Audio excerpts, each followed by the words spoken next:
So a couple things that I'm going to follow up Kelly's talk with some additional comments overlapping what she talked about and some other things that I really think people need to think about. And I said, this is these are mostly examples of people who've brought things into the core, and it's going to reflect our learning curve in how to do these experiments. And so when Sue was talking about how he would do it versus Charles would talk about how he would do it, it's because we have experiences in doing different things. So so common problems and mistakes that seem to be recurring, we let less mistakes come to the core these days than we did early on when we were first learning how to do this, because again we were sort of making some stuff up as we went along because it's a nascent field. But the bottom line is that before you submit samples, or even before you do an experiment, if you can, I think it's actually important to talk to us about what you want to do and how you want to do it, and we can, I think, can help to a certain extent to at least refine things to give you better data in the end. So some of the problems is with hypothesis generation, and some of the things that really you need to think about is there a biological plausibility that if you run a metabolomics experiment that you're going to see a difference that's going to give you biological insights.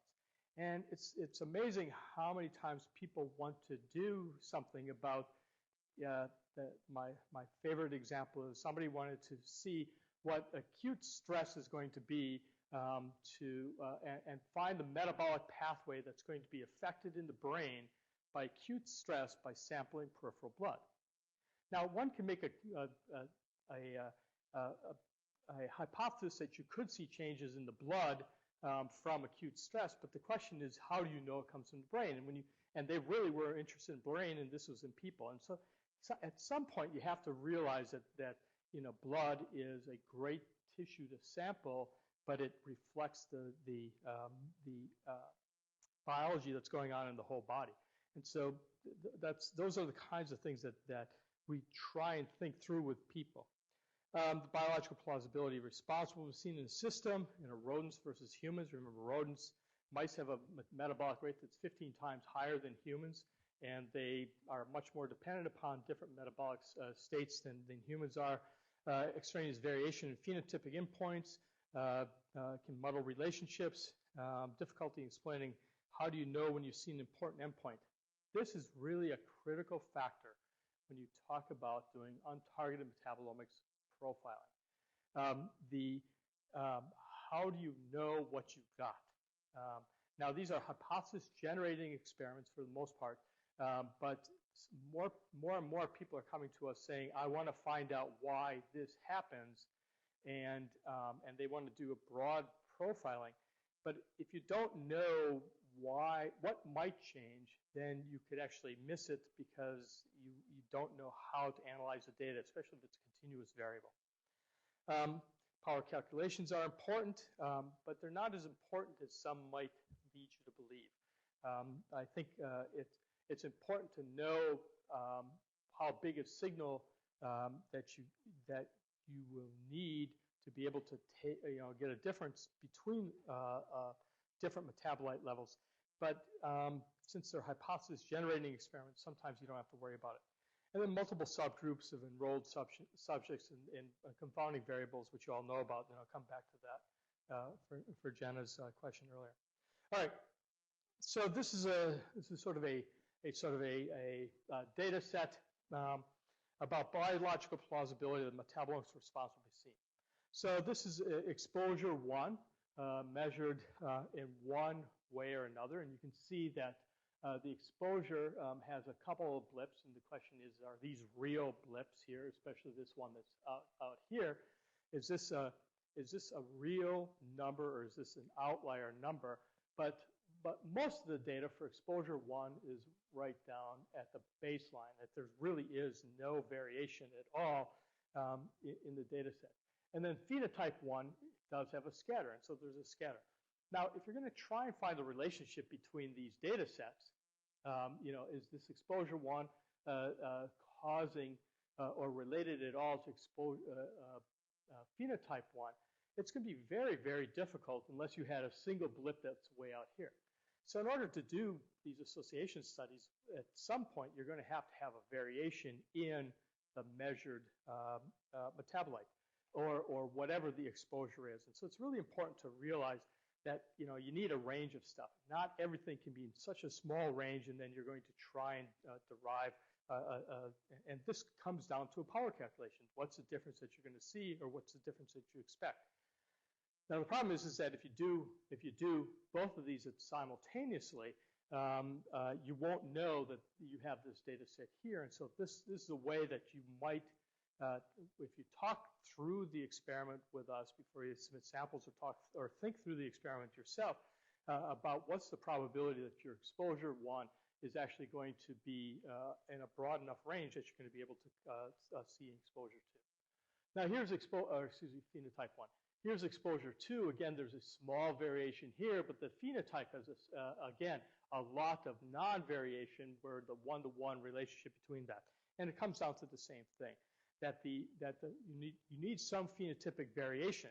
So if you have everybody that's 5'8", and it's 8 1/4 at 8 or 8.1, and you want to look at a metabolite level that's associated with height, you're going to have a hard time if everybody is the same height. And so, again, thinking through these kinds of things, it seems obvious, but sometimes it's not as obvious to some individuals. Extraneous variations in phenotypic endpoints and relationship to the metabolome. This comes back to Kelly's admission that you collect as much information as you can in relationship to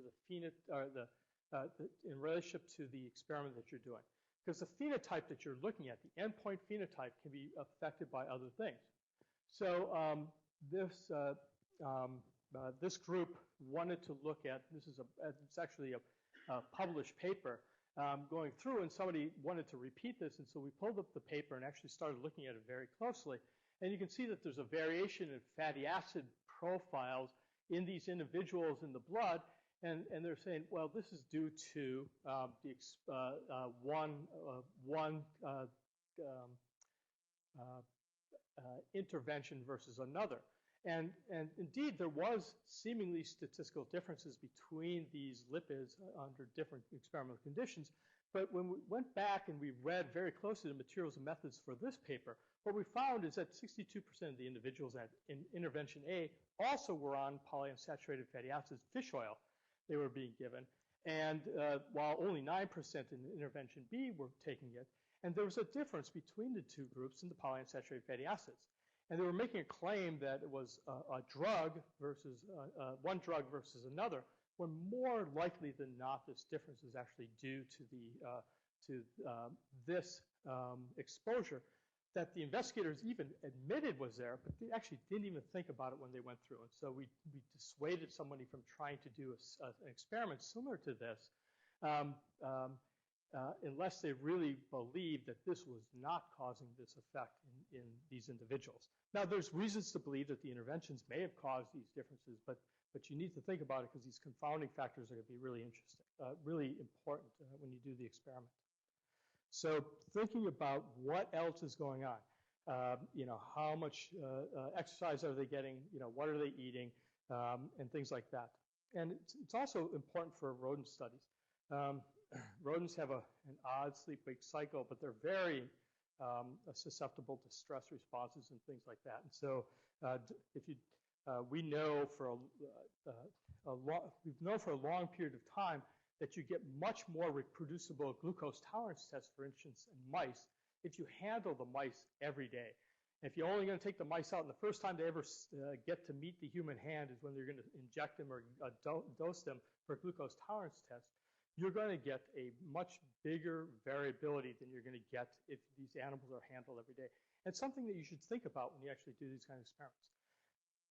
There's data that I've seen, and I don't know if it's published yet, but it depends. Your metabolome can depend upon which shelf your animals are in a room because of the differences in temperature across the shelves. It actually changes the microbiome as well. I think Casey knows about this kind of data as well. So there's really an important thing to think about the randomization that you're going to do, especially across these things, but also document some of the things that may affect this, especially in animals that have really a fast metabolism. So this is extreme variation in phenotypic endpoints. Again, this is another study that when you actually really read the paper closely, one wonders if the impact of certain things is as big as one would think. So this is a paper that had a high-profile paper talking about the differences in metabolite levels in the blood and how they differentiated between the effect of a Roux-en-Y gastric bypass, which causes a lot of weight loss and permanent weight loss, versus a diet study where they took individuals who lost the same amount of weight in a medical weight loss versus Roux-en-Y gastric bypass, and then compared their metabolomes and said that there was a difference between the two. Now, I'm not saying there's not a difference between the two, but I was surprised when they found this big a difference between the diet group and the gastric bypass group in branched-chain amino acids. We actually have done some of this work, and we compared a number of different interventions, and we were surprised that there was this big a difference because we hadn't seen it before. So and this was one of the more intriguing findings, and this has gotten a lot of press about branched-chain amino acids being causative or positively related with insulin resistance in certain individuals. And so went back and actually had to go 3 papers back, or the 3rd paper back, to actually find out what the medical intervention group actually was, because it was gastric bypass was the highlight of the paper, but they took blood from this clinic, and when we went back and looked at this, that these patients underwent a high protein treatment during weight loss. So it was a very significant caloric restriction down to 1,000 calories a day using a commercial product that was basically high protein levels, and it's exactly what we do in our weight loss clinic. And patients were kept on the 1,000-calorie diet day and negative energy balance during active weight loss while retested for incretin levels. And actually, this is where they say in the paper they got their bloods from. So the patients, whereas the Roux-en-Y, the diet in the few days preceding testing in surgical or diet patients before weight loss was not corrected for. So in other words, what happened is that there was 2 different diets. One was on a very regimented high-protein diet, which was the medical weight loss, and the people with the Roux-en-Y gastric bypass, what was found is that they were just free-living individuals and pretty much weight stable. Okay, so I'm just going to pull this out and show you what the difference is. We took the same group of patients and we looked at them at baseline after a 15% weight loss on a normal diet. They had been transitioned off this high-protein diet, or they were on the very low-calorie diet. And we looked, and if you look at the branched-chain amino acids, so they had a similar improvement in glucose and insulin levels under these 2 conditions. But when you look, there was a significant difference in the normal diet and the branched-chain amino acid levels. And this is a group of 20 patients versus those same individuals who were on 50% weight loss before they were transitioned to the normal diet. There was no difference in the branched-chain amino acid levels. So it looks like the difference, at least in our hands, or one of the hypotheses is the reason that they found a difference is because these people were having a very high protein diet prior to testing, whereas the other group didn't. And so when you start adding, what we find is when you start adding back, looks like fatty acids into a diet, it actually starts consuming branched-chain amino acids, perhaps this anaplerosis that you need when you burn fatty acids to supply TCA cycle intermediates. At least that's our hypothesis. So again, thinking about and being critical about patients' papers that you read with metabolomics, you want to make sure that you look into exactly what Kelly talked about is how did they do this experiment. And this is just one more example of it. We actually went through and decided to take the whole series, and we did mixed meal tolerance tests on these individuals. And what you can see is here's the glucose levels. And this is the HOMA. This is a measure of insulin sensitivity before and after weight loss on a high protein calorically restricted diet. And what you can see is the glucose levels are coming down. There's a glucose tolerance test or a mixed meal tolerance test. Glucose levels go up, they come back down, up, down, up, down. And what you see is the green differences before, after weight loss, before, after in each one of these individuals. You can see the glucose levels get better for the most part, but even over the whole mixed meal tolerance test, there's really not much difference in even the whole profile of these individuals. So again, it really comes back to when you look at it, how you look at it. And this comes back to the thing about diet and how long does it get back, how long do you need to test? You can see that most of these individuals, after about 180 minutes, came back to their baseline levels of their metabolites. So 3-4 hours of fasting seems to be adequate and for the most part to get back. Now we've done, there are some metabolites that take a little bit longer, but probably 4 hours is going to be adequate if you can do that. And it makes it easier if you're collecting it in a real world situation where you want people fasting, but it's really hard because they can only come in the afternoon, and so to fast them overnight and they get a little ketotic. A 4-hour fast seems to be adequate for the most part to get people to where they need to be. You're going to still have more variability than if you did a 12-hour fast, but I think it's going to be adequate. All right, here comes the sleeping problems. All right, so this is an experiment where we were sent samples, and I warned, this is actually a friend of mine, I warned him of the difficulty he was going to have in being able to do it. So this is untargeted metabolomics profile in people, women, men and women, excuse me, with and without polycystic ovary disease in the women, and with and without obstructive sleep apnea during slow wave sleep and fasting in the morning. So they sampled these people in so males, females with polycystic ovary disease, yes, no, slow wave sleep, some obstructive sleep apnea, which is disrupting their sleep, and this is what we get. Now, this is partial least squares discriminant analysis, which you can separate just about any data set doing that. If you did, and I apologize, I was going to load this slide, but I forgot to do it. If you do PCA plots on this, it's a mess. You really can't separate the groups. Now, there are some statistical methods. I don't know if Shervin's here or George, they've walked out. But there are statistical methods that you can apply to data in a sort of supervised manner that you can separate lots of groups from each other. But the problem is this real, or is it just the computer is able to force things apart, but when you actually start looking at the data closely, it's really going to be difficult to separate. So, but it's interesting that there are some women with obstructive sleep apnea who have polycystic ovary disease during slow wave sleep. They actually stick out as a group, and actually when you looked at it in a PCA plot, they actually separated from all the other ones as well, but the other ones are muddled in there. So trying to control the experiments a little bit better, or to think about how you might take this data and put it together in a manner such that you may have different kinds of groups. So can you take everybody and just do slow wave sleep versus not slow wave sleep? Doing fasting in the morning or not fasting in the morning and things like that, and grouping these things. Can you separate these groups? But you can see the confounders, at least in this kind of experiment, that might muddle the data interpretation a little bit, okay? So, yes, so the answer is yes, maybe sleep quality can make a difference, but the question is can you get reproducible measures of sleep quality and things like that that are really going to be able to give you some insight in what may be happening. All right, attention details and sample submission. We actually finally sorted this out of why this guy did this, but we got a large number of samples from someone to run plasma metabolomics on, and when we were looking at the samples, there was something funny that there was repeats in some of the birthdays, and although these samples were supposed to be 10 years apart, they had the same they had the same collection day and birthday, and so it was like, what?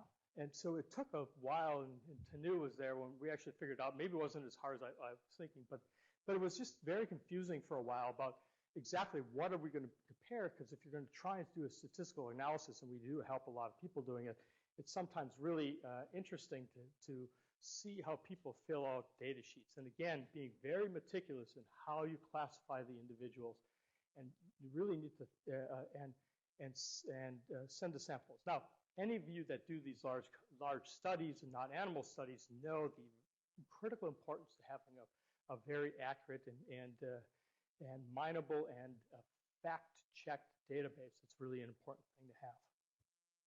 But indeed, if you take samples that are 10 years apart, and this goes back to the stability that Kelly was talking about, it turns out that samples are actually pretty stable.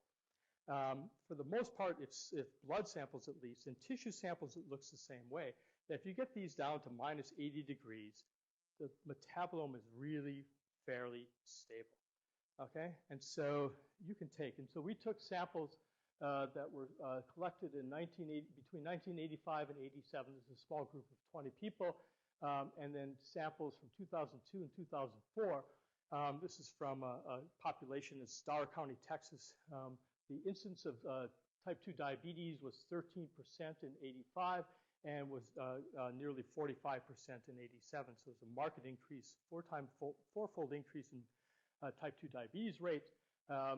This is, and we'll talk about more of this, these are cluster analysis looking at demographic features and some targeted metabolites and looking at the relationship, the covariance in the relationship between different metabolites and different clinical data at two different time points. And you can see there's actually a marked difference between the two. If we looked at some of the measures of stability, well, we looked at the triglyceride levels in the clinical lab, and then we took the triglyceride, the sum total of triglyceride fatty acid that we measured in the blood. And what you can see is that in the 80 samples versus 2,000 samples about 15, 17 years later, you can see there's actually a very good correlation between the contemporaneously measured triglyceride levels and the total amount of triglycerides that we find in the blood, which was very satisfying. We also looked at the relationship between leucine and C5 acylcarnitines. These are precursor product relationships, and we know acylcarnitines are pretty stable. And what we can see is that at both time points, as we would expect, there's actually a nice correlation between the levels of both of these metabolites. And doing some other things, the ones that we find are a little bit less stable are the amino acids with two amino groups, the glutamine and aspartic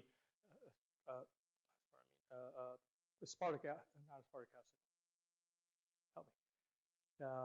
I'm blocking on it. Anyways, the glutamine, glutamate tend to be less stable, and that ratio can change with storage.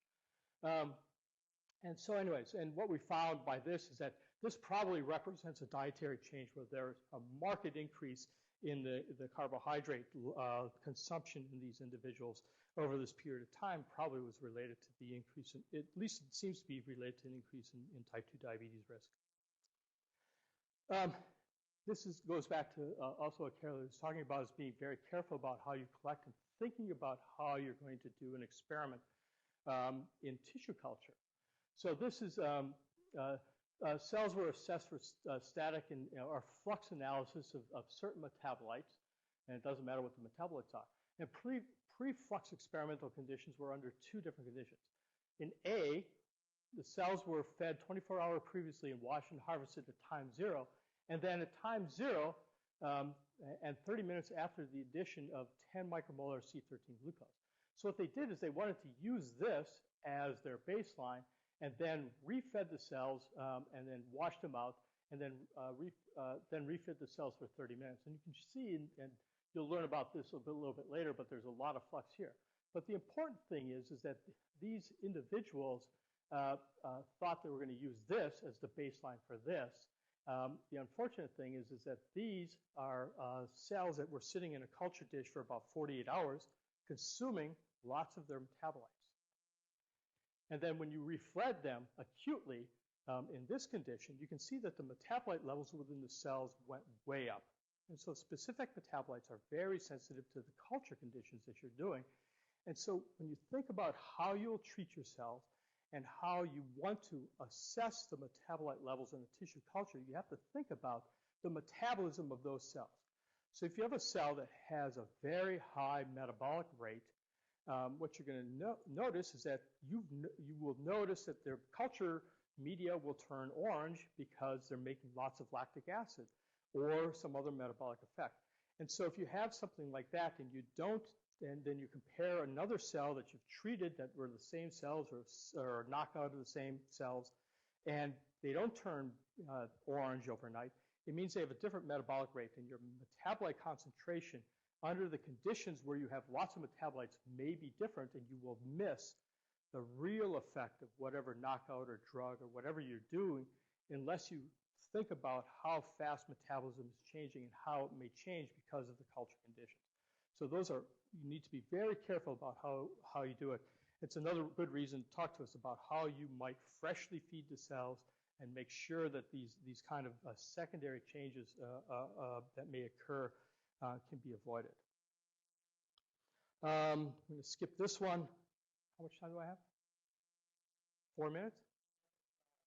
Make it 5. All right.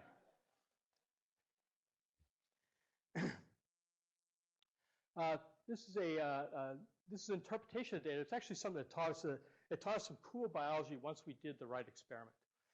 So this is my own lab. This is actually something that we published with Matt Lorenz a couple of years ago, and this is where we actually started thinking about a lot of different things about why fluxomics is important.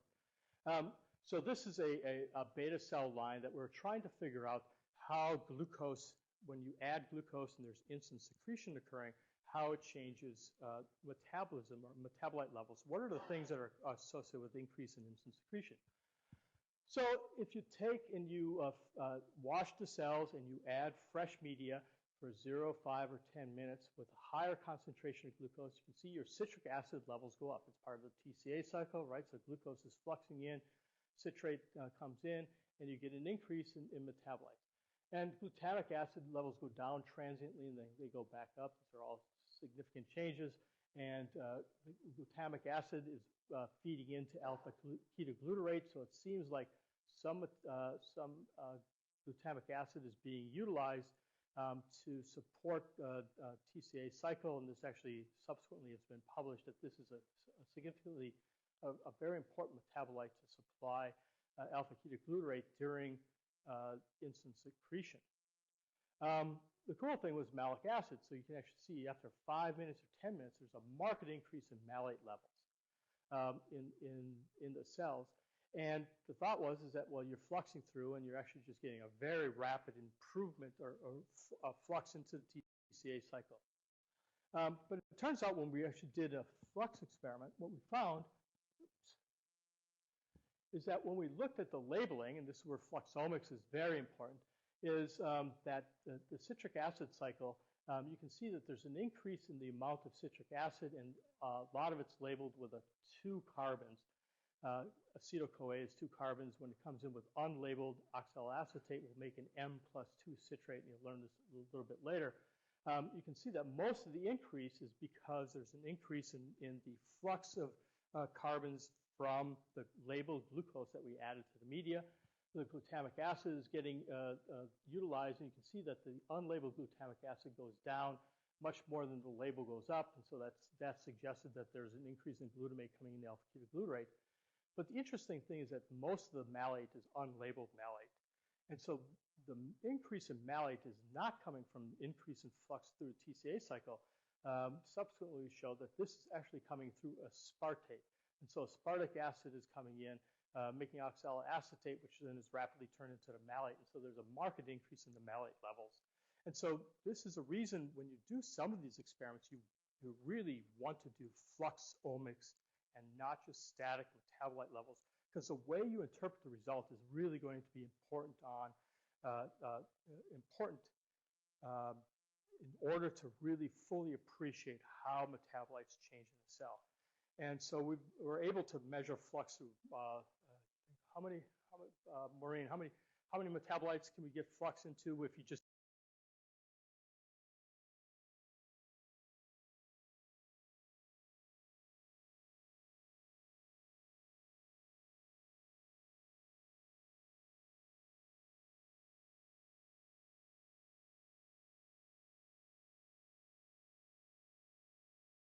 use glucose is about 90, maybe not quite that many, yeah. So anyway, so through the hexamonophosphate on TCA cycle, glycolysis and things like that, we can get a lot of different metabolites now that will give you a lot more insight into what's going on. So thinking about, again, how you're going to design the experiment to answer the specific questions that you want. So anyway, so be careful in your design study. For the human studies, make sure you're going to have some variation. And again, talk to us. We're really happy to help you. It's what I mostly do. I don't know how to run any of these instruments, but I'm pretty good at understanding what you need to do to make these experiments work. Be aware the metabolome changes really, really quickly. And so, again, it comes back to perfusion versus cooling things versus doing different things. Targeted and untargeted metabolome profile gives you different things. It's not telling you exactly where, it's not necessarily telling you where how the data came to be what it is. Again, if you give high amino acid meals to people constantly, you're going to change the amino acid levels in the blood, and it really can affect your interpretation results, especially if you're going to compare it to samples that were collected in a completely different manner in a completely different lab. This goes back to what Kelly talked about. Get exactly how people attain their data. If you're going to get data from a collaborator, beat on them, and it's surprising. You have to really talk to somebody in the lab. A lot of you are PIs. It's clear you guys know nothing. You have to talk to the people who actually do the studies to really get to where you need to go. And so, if I insult you or somebody else insults you about saying, can I talk to a real person? Don't take offense. We know what we're doing. And check and recheck your submitted samples. Don't waste your money. Don't waste our time. Okay, because it's amazing how many times we get stuff that's not quite what it seems to have been. Okay, so these are just some warnings and some other things to think about when you do this, and hopefully it was helpful. I'm happy to answer any questions. I scared everybody. Yes.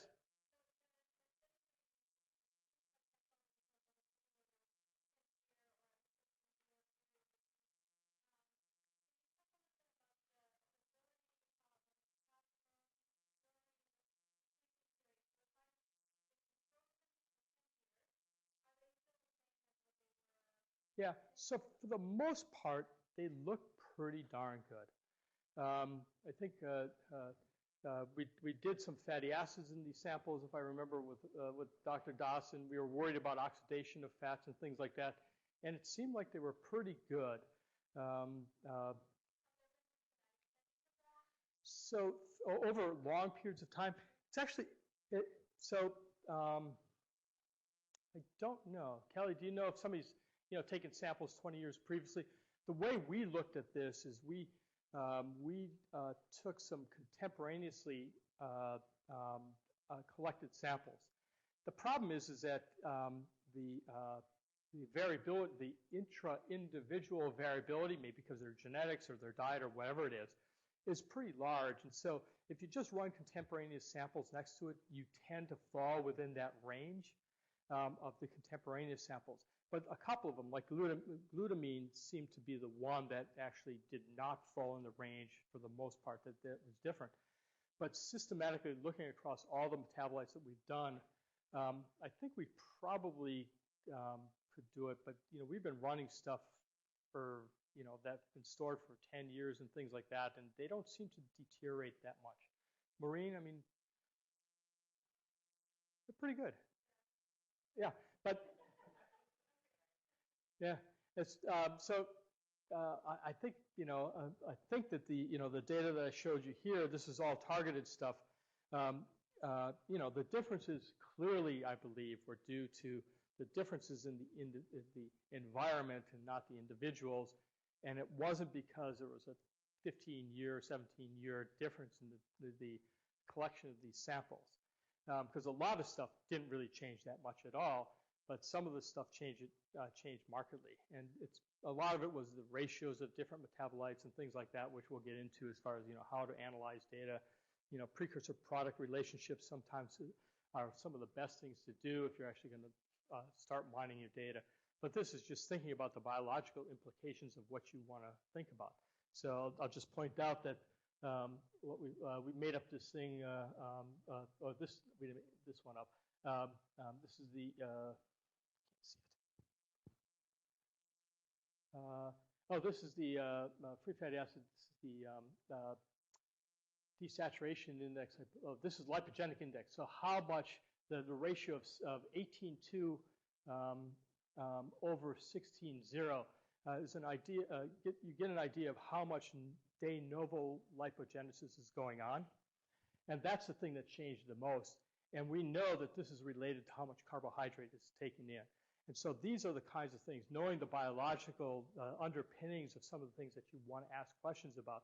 And that's where knowing the biology of the system is going to be important. So if you want to look at the differences in sleep quality, what are the things that you would hypothesize that might be different in someone that has poor sleep quality versus someone that has good sleep quality? Why would the metabolome be different?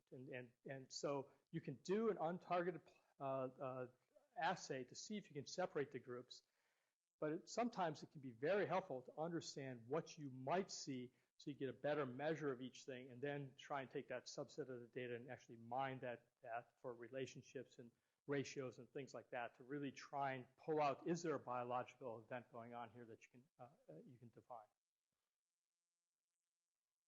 Any other questions? Okay,